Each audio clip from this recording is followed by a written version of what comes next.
अच्छा, आज मैं सोच रही थी ना कि माँ के हाथ से बनाए गए खाने में ना एक अनोखा और अपना एक ना ज़ायक़ा होता है, जो किसी और के हाथ से बनाए हुए खाने में नहीं मिलता ना।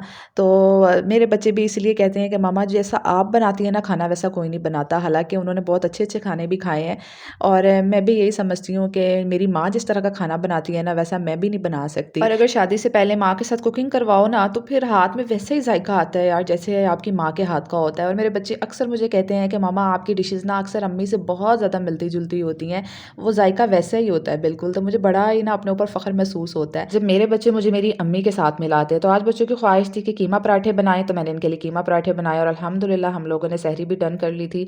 और सहरी करने के फ़ौरन बाद ना मैंने फटाफट से एनर्जी होती है, तो जल्दी-जल्दी किचन साफ़ कर लेती हूँ, क्योंकि सहरी के बर्तन होते हैं और ताज़े-ताज़े बर्तन हो ना तो जल्दी-जल्दी से वॉश भी हो जाते हैं।